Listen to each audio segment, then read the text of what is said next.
The concrete floor is so cold I can feel it through my jeans. The space heater rattles 3 feet away, blowing air that smells like burning dust and broken promises. My fingers wrap around my phone. The screen glows in the dim garage, showing a document I've kept hidden for 7 years. The deed to 428 Maple Ridge Court. My name sits right there at the top. Corinne Althea Pembroke, sole owner. Not my son's name, not my daughter-in-law's, mine. I'm 64 years old. I raised a boy who just locked me in a garage like I'm something that needs to be stored away. Something inconvenient.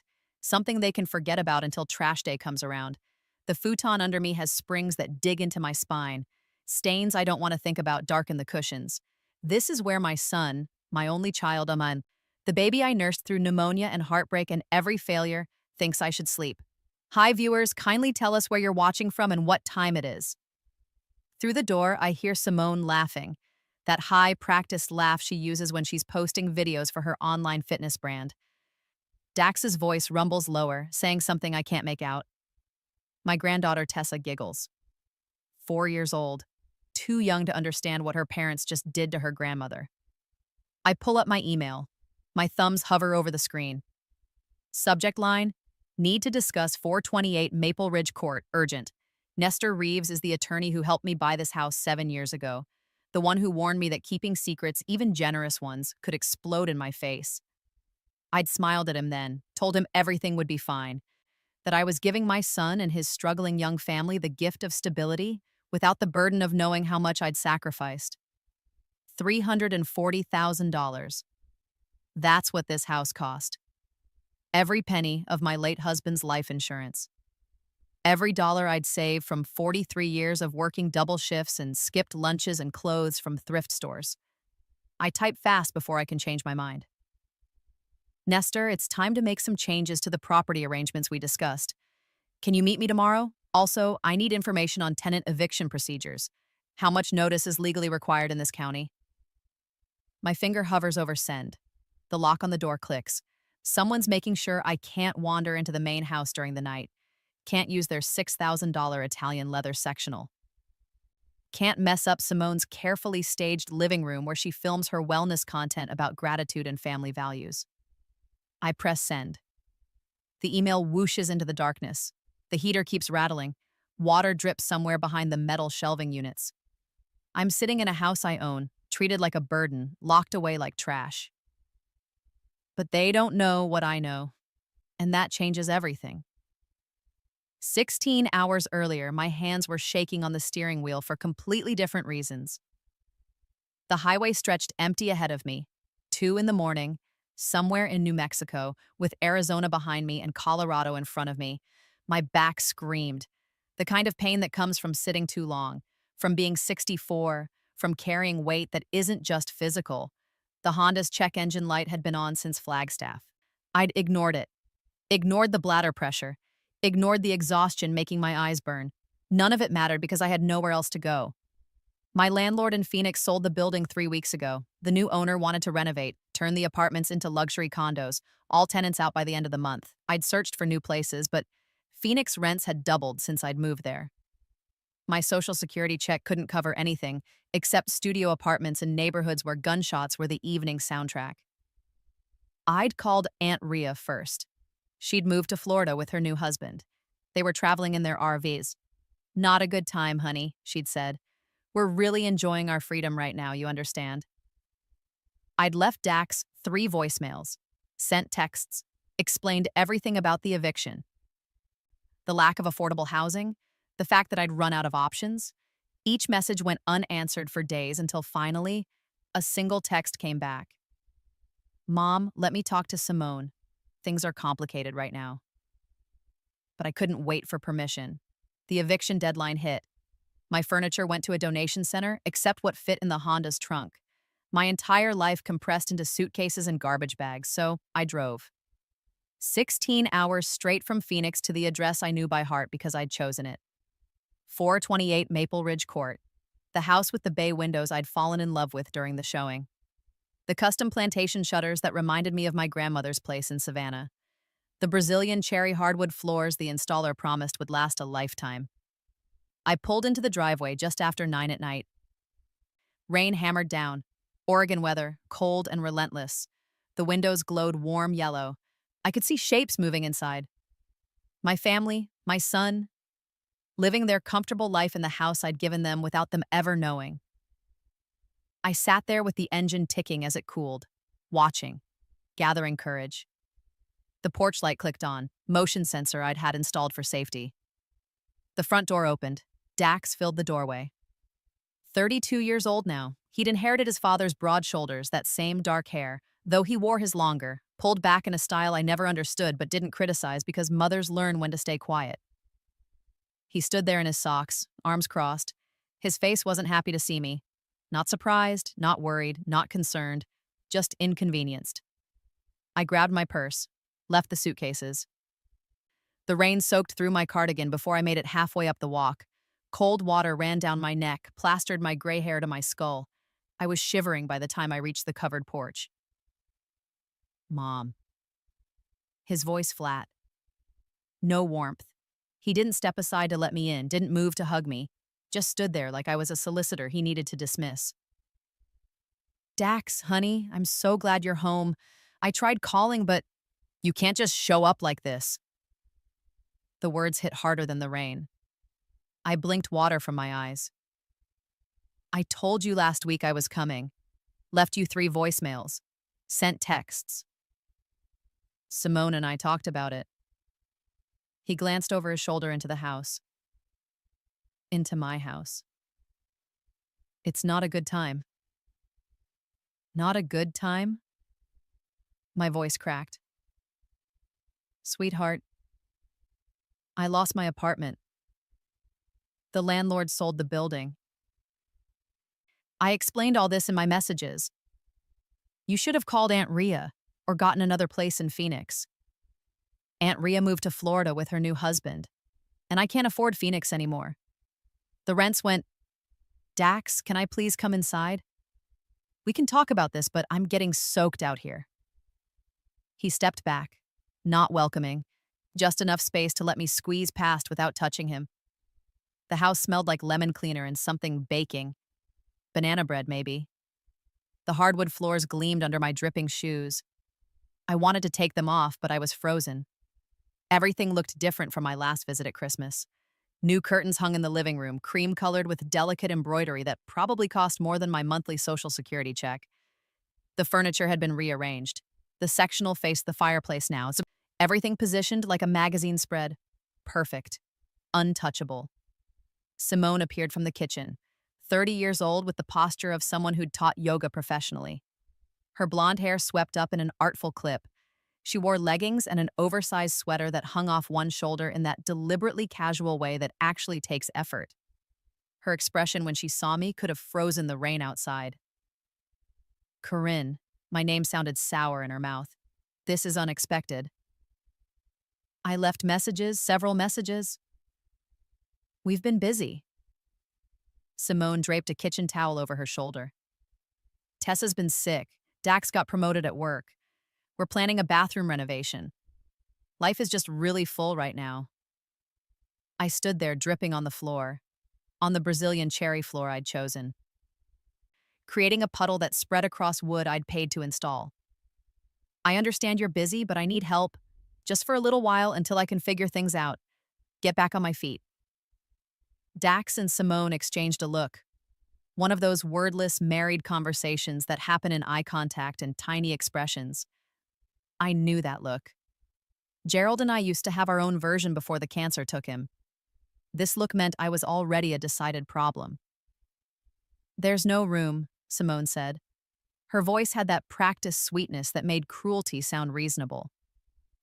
Tessa's in the second bedroom. The third bedroom is Dax's office. I run my online fitness coaching from the dining room. We've converted the basement into a meditation and workout space for my private clients. I don't need much space. I can sleep on the couch. I won't be any trouble. The couch? Simone's laugh came out sharp, like glass breaking. That's a $6,000 sectional, Italian leather. We can't have someone sleeping on it every night. It would ruin the material. $6,000 for a couch. I bit the inside of my cheek hard enough to taste copper. What about the basement? Just a corner somewhere. I can stay out of the way when your clients come. I told you, that's my business space now. I have clients coming in 3 times a week for private sessions. It's generating real income, Corinne. I can't just turn that off because you didn't plan ahead. Didn't plan ahead. The words hung in the air between us. Heavy. Accusatory. Simone, I worked for 43 years. Saved what I could. But your father-in-law's medical bills before he passed took most of it. Then the market crashed and my retirement account. Mom, we don't need your whole financial history. Dax rubbed his face. The gesture reminded me of Gerald so much it hurt. Look, we want to help. We do. But we have to think about our family first. Tessa needs stability. Simone's business is just taking off. We can't have complications right now. Complications. That's what I was. A complication in their carefully arranged life. I looked around the room again, at the built-in bookshelves I'd requested during construction, at the gas fireplace with its custom marble surround that had cost an extra $8,000, at the vaulted ceiling with the skylight that let in natural light during the day, every detail chosen by me, paid for by me. Where will I go? My voice came out smaller than I wanted, weaker. Simone brightened like she'd been waiting for this question. There are some really nice senior communities around here. Very affordable. I can send you some links. I'm 64 years old. I'm not ready for a senior community. Well, they take people at 62, so technically, Simone, please. Dax held up his hand. He turned to me. There's an extended stay motel on Highway 41, week-to-week rates. That might work while you look for something permanent. I can't afford that, that's why I'm here. The silence stretched. Somewhere upstairs, a toilet flushed. Little footsteps padded across the floor above us. Tessa, probably, up past her bedtime. Dax's jaw worked. I watched the muscle twitch. Okay, look, the garage. My heart dropped. The garage? We cleared it out last month. Got rid of all the junk we'd been storing. It's clean now. There's that old futon from my college apartment still out there. We were going to donate it, but haven't gotten around to it yet. I stared at him. At my son. The boy I'd rocked to sleep every night until he was 3 because he had nightmares. The teenager I'd worked double shifts for so he could go to the better high school across town. The young man I'd helped through his first heartbreak, his college struggles, his job hunts. You want me to sleep in the garage? Just temporarily, Simone added quickly, like speed made it better. Until you figure something out. It's got electricity, heat. Dax can set up a space heater. There's a utility sink out there. Really, it's not that different from a studio apartment if you think about it. If you think about it. If you squint hard enough and lie to yourself, you're serious. Mom, you're putting us in an impossible position. Dax's voice had an edge now, sharp, defensive. We didn't invite you here. You just showed up. We're trying to offer a solution, but if that doesn't work for you, if I can just stay inside in any corner, I promise I won't. No.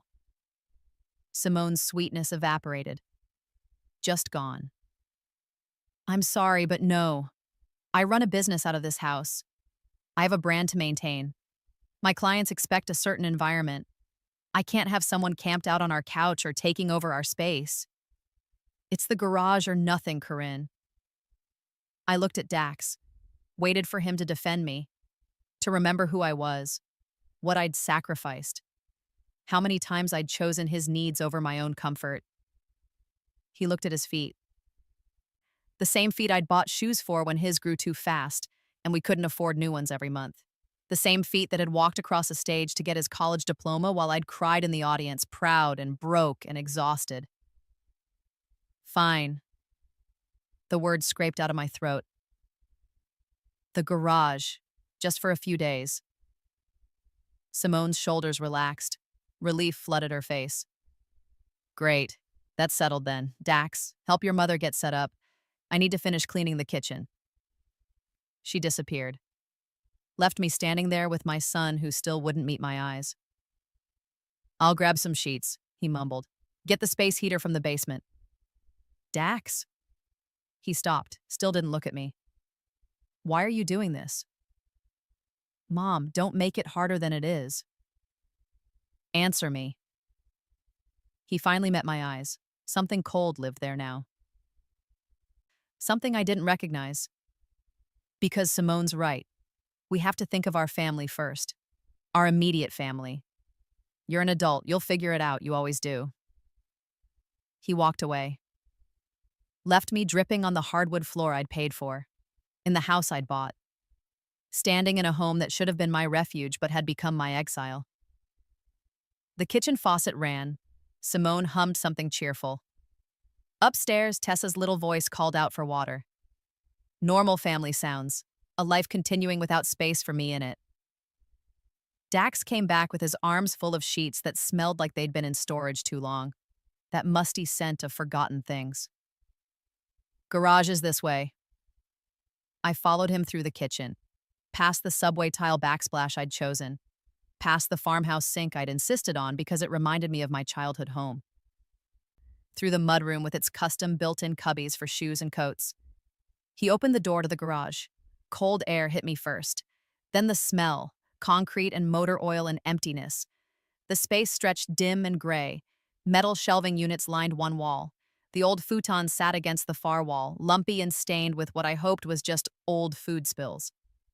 A small window near the ceiling let in a rectangle of streetlight. Shadows filled the corners. This was where they thought I should sleep. I'll get that heater. Dax dumped the sheets on the futon. Springs groaned under the weight. There's a bathroom in the mudroom you can use. Dax, wait. He paused in the doorway, half in, half out, like he couldn't decide if he was escaping or staying. Are you sure this is where you want me? His expression flickered. Something that might have been guilt, but then it hardened, set like concrete. Yeah, Mom, I'm sure. It's generous, actually, considering you just showed up without warning. Generous? He thought this was generous? Okay. I sat down on the futon. Springs dug into my back and legs, just wanted to make sure. He left, came back with a space heater and an extension cord, plugged it in without looking at me. The heater rattled to life, blowing air that smelled like burning dust and neglect. Get some rest, we'll talk in the morning. The door closed. I heard the lock click. They'd locked me in the garage. Not just put me here. Locked me in. Like I might wander into their perfect house and contaminate something. Like I was a risk that needed containing. I sat there on that miserable futon, in that cold concrete box. And something inside me shifted, not broke. Breaking implies weakness. This was different. This was clarity crystallizing into something sharp and clear and purposeful. I pulled out my phone, looked at the documents I'd saved and backed up in 3 different places. The deed, the mortgage receipts, the property tax bills, the homeowner's insurance policy. All in my name. Corinne Althea Pembroke. 7 years ago, Dax and Simone were drowning. Student loans crushing them. Credit card debt from Simone's failed attempt at opening a yoga studio. A newborn baby. A moldy apartment with roaches and a landlord who ignored their calls. They were 25 and 23, broke and desperate and struggling. I'd taken what was left of Gerald's life insurance after his medical bills, combined it with everything I'd saved. Bought this house outright, $340,000, every penny I had. But I didn't tell them. I created a fake lease, made them think they were renting from a friend of a friend, charged them $800 a month, less than half what the property taxes cost me. They'd believed it because they wanted to believe they'd gotten lucky, that someone out there was cutting them a deal. Every month, they paid me that rent. Every month, I deposited it into a savings account I'd opened in Tessa's name. For college. For her future. 17 years from now, when she turned 18, she'd have a nest egg. The account held $67,000 now. Everything they'd paid me, earning interest, waiting. I'd told myself I was being generous. Giving them stability without the burden of knowing how much I'd sacrificed. That someday, maybe when Tessa graduated high school, maybe when I got sick, I'd tell them. Let them know what I'd done. How much I'd loved them. But sitting there in the garage they'd exiled me to, locked away like garbage, I realized something crucial. Generosity without respect is just martyrdom. And I was done being a martyr. I opened my email app, typed fast before the cold could make my fingers stiff. To Nestor Reeves, subject, need to discuss 428 Maple Ridge Court, urgent body. Nestor, it's time to make some changes to the property arrangements we discussed. Can you meet me tomorrow? Also, I need information on tenant eviction procedures. How much notice is legally required in this county? My thumb hovered over send. Through the door, I heard them laughing.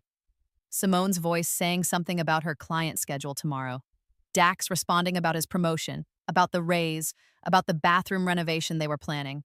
Planning renovations in my house, with my money, while I sat locked in the garage. I pressed send. The email disappeared into the night. The heater kept rattling its broken song. Water dripped somewhere behind the shelving. The concrete floor leached cold up through the futon into my bones. I opened my banking app, looked at Tessa's college fund, $67,000, every payment they'd made, saved faithfully. I could think of better uses for that money now. The futon springs dug into my spine. Rain pounded on the garage roof. Somewhere in the house, a door closed. Footsteps overhead. My family settling in for the night in their warm beds, in their perfect rooms, in the home they thought they were renting. They had no idea what was coming, and that made me smile for the first time in 16 hours. Sleep didn't come. How could it?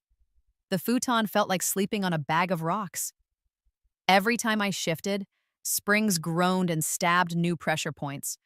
The space heater cycled on and off, rattling like it might explode. When it ran, the air got too hot and dry. When it stopped, the cold crept back in from the concrete. Around 3 in the morning, I gave up, sat there in the dark, wrapped in the musty sheets, scrolling through my phone. The deed to 428 Maple Ridge Court. I'd looked at it so many times over 7 years, sometimes with pride, sometimes with doubt, always with the thought that someday I'd show Dax and Simone what I'd done for them. I'd imagined their faces, the shock, the gratitude, the tears. Dax hugging me, telling me I was the best mother in the world. Simone apologizing for every sharp word, every rolled eye, every time she'd made me feel like an inconvenience. That fantasy felt stupid now, childish. People don't appreciate what they don't earn. They don't value what comes easy. And I'd made everything too easy for them. The property tax bills alone cost me $15,000 a year. Homeowners insurance, another $3,000. When the roof needed replacing 4 years ago, that was $22,000. When the hot water heater died, $2,000. Every upgrade, every repair, every expense. I'd paid it all while they handed me $800 a month and thought they were contributing. They'd lived in a house worth $450,000 now, appreciation over 7 years, and thought they were renters, thought they were scraping by, thought they were building their life through their own hard work. They had no idea their foundation was me. Around 5 in the morning, my phone buzzed. Email notification. Nestor Reeves, subject, need to discuss 428 Maple Ridge Court, urgent, body. Corinne, I can meet you this morning, 8 a.m. at Riverside Coffee on Main Street. I have to say I'm concerned by your mention of eviction procedures. What's happened? Call me if you need to talk sooner. NR. I typed back immediately. I'll be there at 8. And Nestor, bring all the property documents. Everything. His response came 2 minutes later. Will do. See you soon. The garage door didn't unlock until 6:30. I heard the click, then Dax's voice from the mudroom. Mom, you awake? I didn't answer. Let him open the door and find me sitting on the futon, fully dressed, purse in my lap. He blinked. Did you sleep in your clothes? Hard to sleep when you're locked in a garage. We didn't lock you in, He stopped. Realized he couldn't finish that sentence honestly. You just wanted to make sure I didn't contaminate your house during the night. His jaw tightened. That's not fair. Neither is this. I stood. My back screamed. 64-year-old bones don't forgive sleeping on concrete and springs. I need to use the bathroom, then I'm going out for a while. Going where? Does it matter? He stepped aside. I walked past him into the mudrooms, into the house that was mine but felt like enemy territory. The bathroom was the half bath off the kitchen. Small. Powder room, really. But it had a door that locked and running water. I washed my face, stared at myself in the mirror. Gray hair tangled from the damp and the terrible sleep. Lines around my eyes deeper than yesterday. I looked old, tired, used up. But my eyes were clear. I found Dax in the kitchen making coffee. The expensive kind from the coffee shop downtown. $12 a bag. He didn't offer me any. I need to borrow the car, I said. Mine's almost out of gas and I don't have money to fill it. He poured his coffee, added cream from the fridge. Where are you going? To meet someone. About my situation. What situation? The one where I'm homeless and sleeping in a garage. He flinched. Mom. Don't be dramatic. You're not homeless. You're staying with family. In the garage. Temporarily. Locked in at night. We were just, he set his mug down hard. Coffee sloshed over the rim. Fine, take the Honda. Keys are on the hook by the door. Just be back by noon. Simone needs to go to the store. I grabbed the keys, walked out through the front door this time, not through the garage like trash being taken out.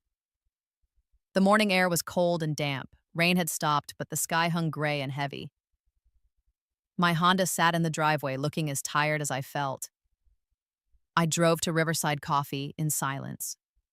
No radio, just the sound of the engine and my thoughts churning. Nestor Reeves was already there when I arrived, 70 years old now, with white hair and reading glasses perched on his nose. He stood when I walked in. Gave me a hug that felt genuine. Corinne, you look exhausted. I slept in a garage last night. His eyebrows shot up. What? We sat. I told him everything. The eviction in Phoenix, the drive, the rejection, the garage, the lock clicking. His face went from shocked to angry to something that looked like resignation. I warned you this could backfire, he said gently, when you set up that fake lease. I told you that secrets in families are like water damage, hidden until everything collapses. I know. But you did it anyway because you loved them. I did. He pulled documents from his briefcase, spread them across the table. The deed, the original purchase agreement, the property tax receipts, the insurance policies, everything with my name on it. What do you want to do? He asked. I looked at the papers. At 7 years of secret generosity, at proof of sacrifice they'd never acknowledged because they'd never known. I want to know my options. Nestor leaned back, folded his hands. Option 1, you reveal ownership and let them stay. Renegotiate terms. Maybe they pay actual rent.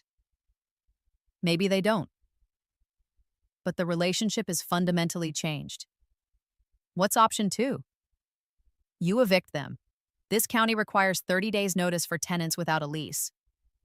Since you've been accepting monthly payments, they're legally month-to-month tenants. You provide written notice, they have 30 days to vacate. My stomach flipped. And option 3? You sell the house, take the money, start over somewhere else, let them figure out their own housing. I stared at the deed, at my name in bold letters at the top. If I evict them, I said slowly, but what happens to the rent money, the college fund? That account is in your name as custodian for Tessa. Legally, it's your money until she turns 18. You can do whatever you want with it. So I could use it to start over. Yes. I could get an apartment somewhere. Furnish it. Have a cushion while I figure things out. Yes. I thought about Tessa. 4 years old, innocent. She didn't deserve to lose her college fund because her parents were cruel. But I didn't deserve to be locked in a garage either. The eviction, I said. How does it work? Nestor pulled out another document. I can draft a formal notice today. You serve it to them in person or via certified mail. 30 days from receipt, they need to be out. If they refuse, you can file for formal eviction through the courts, but that's messier. Would they really refuse? If I show them the deed, prove I own the house? Depends on how angry they get, how entitled they feel. Some people double down when confronted with their mistakes. I knew Simone would double down, could already hear her justifications, her accusations, how I'd lied to them, betrayed them, ruined their lives. Do it, I said. Draft the notice. Corinne, are you sure?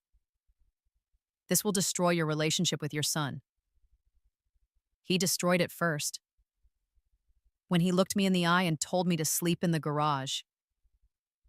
Nestor studied my face. Looking for doubt, maybe.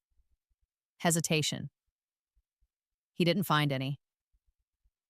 Okay, he said quietly. I'll have it ready by end of business today. You can pick it up at my office around 5. Thank you. What will you do in the meantime? Go back to the garage. Wait. Let them think everything's normal. He gathered the documents, slid them back into his briefcase except for one, a copy of the deed. He pushed it across the table to me. Keep this with you, for when you're ready to tell them. I folded it carefully, put it in my purse next to my wallet and phone. Proof of ownership, proof of sacrifice. Proof that I'd given them everything, and they'd given me nothing but a concrete floor and a locked door. We stood. Nestor hugged me again. I'm sorry it came to this. Me too. I drove back to 428 Maple Ridge Court, pulled into the driveway at 11:30. Dax's car was gone, probably at work, using his promotion and raise that had come from stability I'd provided. Simone's SUV sat in the garage, a client's car parked on the street, her meditation business in session. I used my key to get in through the front door, heard soft music coming from the basement, Simone's voice in that practiced, soothing tone she used with clients. Breathe in peace. Breathe out tension. You are worthy. You are whole. The irony nearly choked me. I went to the garage, sat on the futon, pulled out my phone and scrolled through apartment listings in towns nearby. One-bedroom places, studios. Anywhere I could afford with what remained of my Social Security and what I'd take from Tessa's fund. 30 days. That's how long they had. And they didn't know it yet. Around 1, Simone's client left. I heard the basement door open, footsteps upstairs, the refrigerator opening, Simone humming. My phone buzzed. Text from Dax. Did you get the car back? Simone needs it. I typed back. It's in the driveway. No response.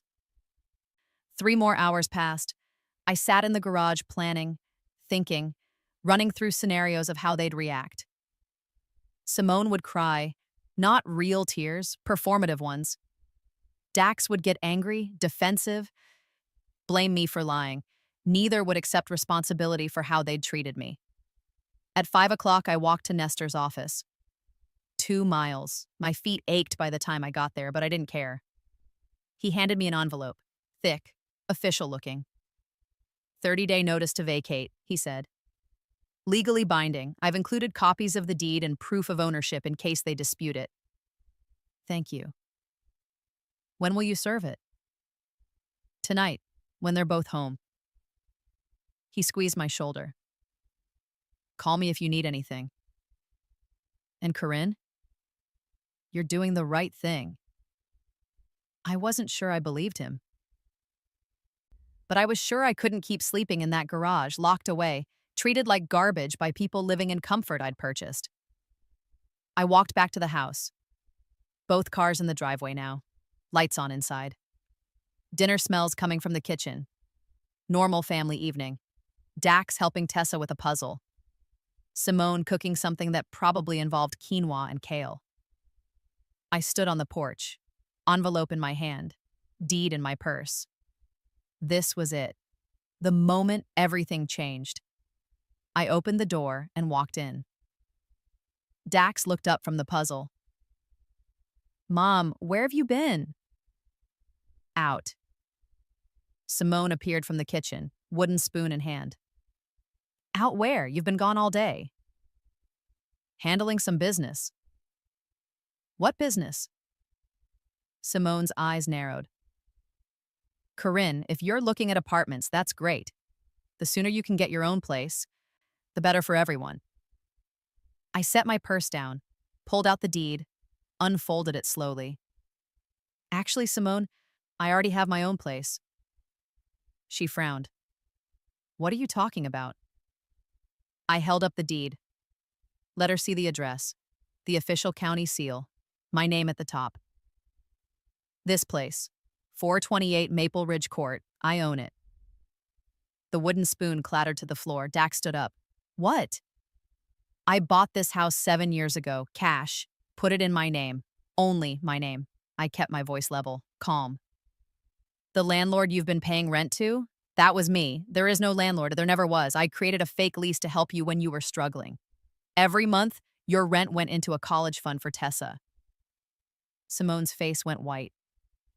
You're lying. I walked over, handed her the deed. Read it yourself.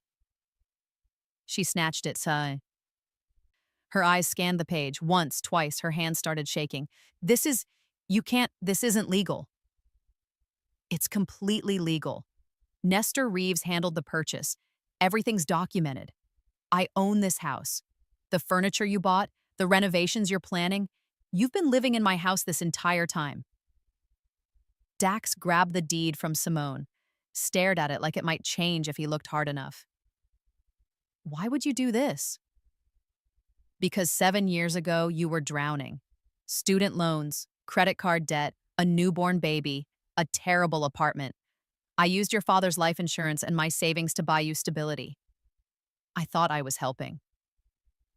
By lying to us? Simone's voice climbed. By making us think we were renters? Do you have any idea how humiliating this is? Humiliating? The word came out sharp. You want to talk about humiliation? You put me in the garage, Simone. Locked me in like trash in my own house.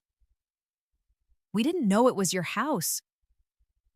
You knew I was Dax's mother. That should have been enough. Dax's face was red. Anger or shame, I couldn't tell. So what, you've been playing us this whole time? Watching us struggle to make rent? Laughing at us? I wasn't laughing. I was putting every penny you paid into a college fund for Tessa. $67,000 saved for her future. Simone's eyes went wide. 67,000. That's our money. No, it's Tessa's money, held in trust until she's 18. You had no right. Simone was crying now. Real tears or fake, I didn't care anymore. That was our rent, our money you stole from us. I gave you a home. I charged you a fraction of what this place cost me in taxes and upkeep. I sacrificed everything so you could have stability. And the first time I needed help, you put me in the garage. Dax's hands clenched into fists. So this is revenge? You're going to kick us out? I pulled the envelope from my purse, handed it to him. That's a 30-day notice to vacate. You have a month to find somewhere else to live. He didn't take it, just stared at me like I'd grown a second head. You're evicting us. Yes. We have a 4-year-old daughter. I know, I'm her grandmother, the one you locked in the garage. Simone sank into a chair, put her head in her hands, her shoulders shook. This can't be happening. This isn't real. It's very real. You have 30 days from today. I suggest you start looking for apartments. Dax finally took the envelope, ripped it open, read the notice. His face went through a dozen emotions: shock, anger, disbelief, fear. Where are we supposed to go? Do you have any idea how expensive housing is right now? Yes, I do. That's why I couldn't afford to stay in Phoenix. That's why I came here to the house I own, hoping my son would help me. Instead, he gave me a garage and a lock. We offered you a solution. You offered me humiliation. Simone looked up. Mascara ran down her cheeks. Please, Corinne, please. We're sorry. We didn't know. If we'd known it was your house, we never wouldn't have what? Treated me like a human being? That should have been automatic, Simone. I'm Dax's mother. I raised him, loved him. sacrificed for him his entire life. That should have mattered even if I didn't own the house. We'll pay you rent, real rent, market rate, whatever you want. I don't want your money. I want my home back. Dax's voice dropped, quiet, dangerous. You're really doing this. You're choosing a house over your family. No, Dax. You chose a $6,000 couch over your mother. You chose your wife's business over the woman who gave you life. You made your choice when you handed me sheets and pointed to the garage. Tessa's small voice came from the stairs. Mommy, why are you crying? Everyone froze. Simone wiped her face, tried to smile. It's okay, baby. Grown-up stuff. Go back to your room. Is Grandma leaving? I looked at my granddaughter. 4 years old, dark hair like her father. Simone's blue eyes, innocent, confused, scared. Yes, sweetheart. Grandma's leaving, but I'll see you soon. Where will you go? Somewhere safe. Somewhere I'm wanted. Dax's jaw worked. Mom, if you do this, if you actually evict us, we're done. You understand that? You'll never see Tessa again. Never be part of this family. The threat hung in the air. Heavy, final. I looked at my son, at the man I'd raised, who thought he could blackmail me with access to my granddaughter, who believed his cruelty was justified, but my boundary was unforgivable. Then I guess we're done. I picked up my purse, walked to the garage, grabbed the few things I'd brought in, my toiletries from the bathroom, my phone charger, the musty sheets I'd slept in. When I came back through, they were still frozen in the kitchen, Tessa on the stairs, Simone crying, Dax holding the eviction notice like it might burst into flames. 30 days, I said, after that, if you're still here, I'll file formal eviction through the courts. Don't make this harder than it needs to be. I walked out, got in my Honda, started the engine, and drove away from 428 Maple Ridge Court for the first time as its acknowledged owner. I didn't know where I was going, but anywhere was better than that garage. The extended stay motel on Highway 41 wasn't much. One room with a kitchenette, a bathroom that smelled like bleach and mildew, and a bed that sagged in the middle. But it was warm, the door locked from the inside. No one could exile me from it. I paid for a week using money I transferred from Tessa's college fund, $400. The clerk didn't ask questions. Just handed me a key card and pointed to the second floor. That first night, I slept 12 hours straight. When I woke up, my phone had 17 missed calls from Dax, 12 texts from Simone. I deleted them all without reading. Nestor called around noon. How did it go? About as expected. Tears, anger, threats. Threats? Dax said if I evict them, I'll never see Tessa again. Silence, then. That's grandparent alienation. You could fight that in court if you wanted to. I don't want to fight anymore, Nestor. I just want to live somewhere I'm not treated like garbage. Fair enough. What's your plan now? Find an apartment, something small, affordable. Start over. What about the house? I looked out the motel window, at the parking lot and the highway beyond. What about it? Are you going to live there after they leave? The thought hadn't occurred to me. Move back into 428 Maple Ridge Court. Reclaim not just ownership, but occupancy. Maybe, I said slowly. I haven't decided. Think about it. That house is worth $450,000 now. If you sold it, you could buy something smaller outright and have money left over. Or you could keep it and finally enjoy what you paid for. After we hung up, I lay on the sagging bed and thought about it. The house had 3 bedrooms. Way too much space for one person.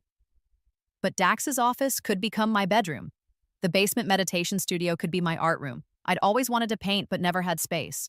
The backyard had room for a garden. I could make it mine, really mine, not secretly mine while pretending to be generous. Actually mine. The idea grew roots. 3 days later, I signed a lease on a 1-bedroom apartment across town. Small, affordable, available immediately. I moved my stuff from the motel, which wasn't much, just what I'd brought from Phoenix. Then I waited. The 30 days crawled by. I didn't hear from Dax or Simone, didn't reach out, just waited for the deadline to arrive. On day 28, Nestor called. They hired a lawyer. My stomach dropped. What? Simone and Dax. They're claiming the lease you created was a legally binding contract, that you can't evict them without cause. The lease was fake. I own the house. They're month-to-month tenants. I know, and their lawyer knows their case is weak, but they're going to fight it anyway. Probably hoping to delay the eviction long enough to find somewhere else without scrambling. How long can they delay? Maybe another 30 days if they file the right motions. But Corinne, they're going to lose. The deed is ironclad. You have every right to reclaim your property.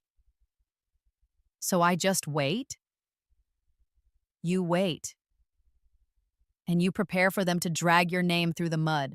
Simone's already posting on social media about how you betrayed them. I wasn't on social media. Didn't see the post, didn't want to. But friends started calling, distant relatives, people I hadn't heard from in years, suddenly very concerned about the situation with Dax and Simone. I kept my answers simple. It's complicated. We're working it out. Day 30 came and went. They didn't leave. Day 35 died. Nestor filed formal eviction paperwork with the court. Day 42, we had a hearing. I sat on one side of the courtroom with Nestor. Dax and Simone sat on the other with their lawyer, a young woman in an expensive suit who looked annoyed to be there. The judge read through the documents, looked at the deed, looked at the fake lease, looked at Dax and Simone. So, let me make sure I understand, the judge said. Mrs. Pembroke owns this property outright. Has owned it for 7 years. You've been paying her rent under the assumption she was a landlord, when in fact she was the owner. Yes, Your Honor, their lawyer said. But our position is that by accepting rent and creating a lease agreement, a fraudulent lease agreement, the judge interrupted. A lease agreement that both parties signed, the lawyer continued. Mrs. Isa Pembroke created the terms of tenancy. She can't simply void them because it's convenient. The judge looked at me. Mrs. Pembroke, why did you create this arrangement? I stood. Nestor had coached me to keep it simple, factual. Your Honor, 7 years ago, my son and daughter-in-law were struggling financially.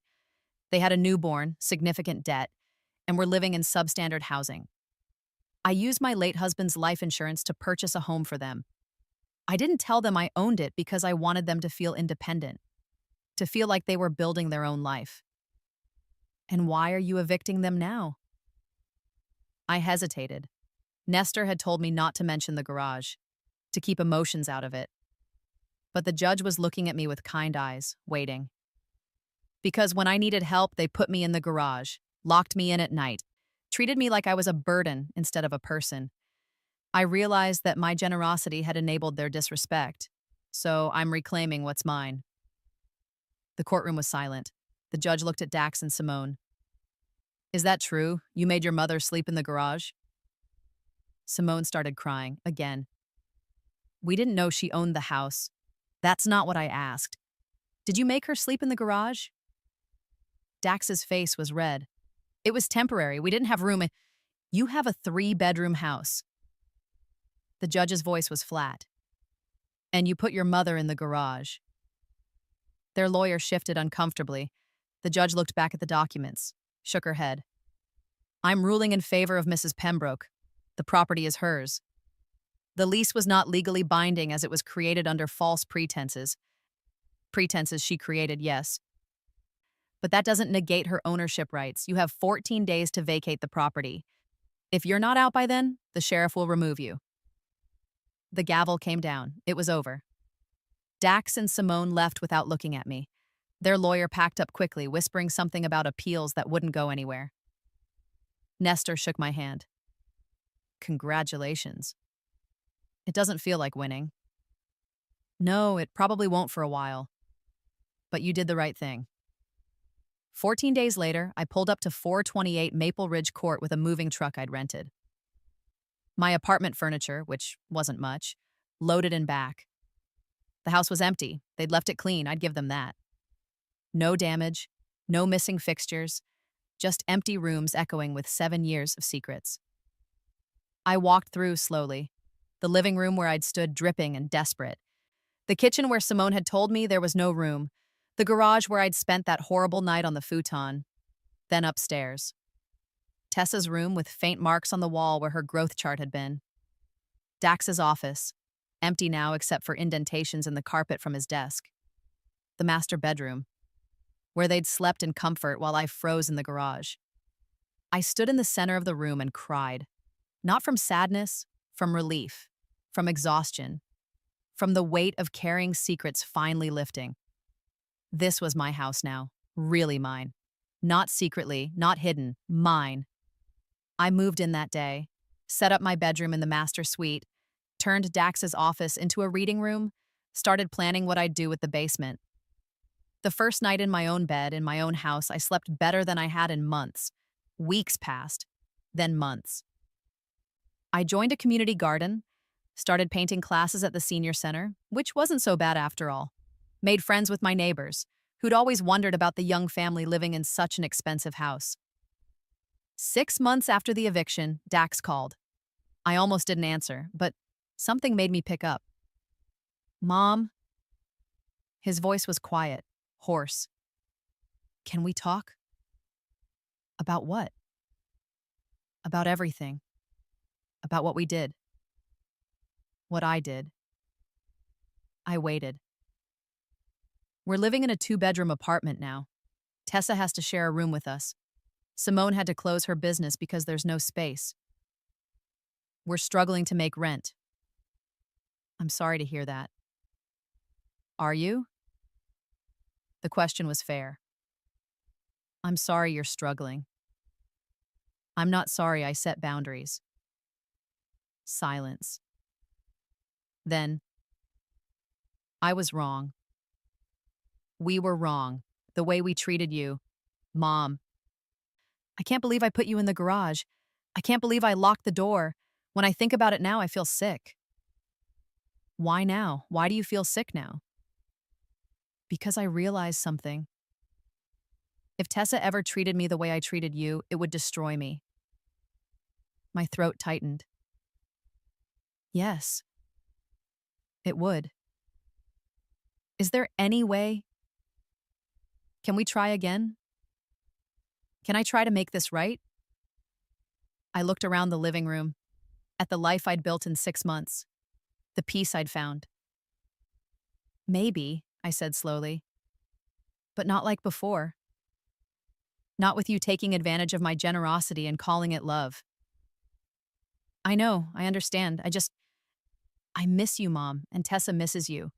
She asks about you constantly." "I miss her too. Could we visit? Just for an hour. Let Tessa see you." I thought about it. About my granddaughter who'd done nothing wrong. About second chances. About whether some bridges could be rebuilt. "Yes," I said finally, "son, you can visit, but Dax, if you ever treat me like a burden again, we're done. For good. Do you understand?" "I understand. Thank you, Mom. Thank you." They visited the following Sunday. Tessa ran into my arms like no time had passed. Dax and Simone were quiet, respectful. They didn't ask to move back in, didn't mention the house. We had coffee, played with Tessa in the backyard, kept things light. When they left, Simone hugged me. "I'm sorry," she whispered, "for everything." I hugged her back. I know. It wasn't forgiveness yet. Maybe it never would be. But it was a start. Now, standing in my living room, looking at the life I've built, I've learned something crucial, something I need to share with anyone who might be listening to this story. If you've ever given everything to someone who made you feel like a burden, who took your sacrifices for granted, who locked you out of your own life, listen to me. Your worth was never determined by their appreciation. Your value doesn't diminish because they couldn't see it. To anyone fighting their own battle right now, anyone who's been pushed aside by the people they helped, anyone sitting in their own version of that garage, you're not stuck. You're not powerless. You have more strength than they want you to believe. Your story isn't over. It's just beginning. What lesson hit you hardest from this story? And if you were in my shoes, what would you have done? Would you have revealed the truth right away, or would you have waited like I did? Tell me honestly, how would you have handled your family treating you this way? Don't stop here. Click the next video on your screen right now and watch another powerful story from our channel. There are more journeys like mine, more lessons about standing up for yourself, more proof that it's never too late to reclaim your life. Hit subscribe and turn on notifications so you never miss a story.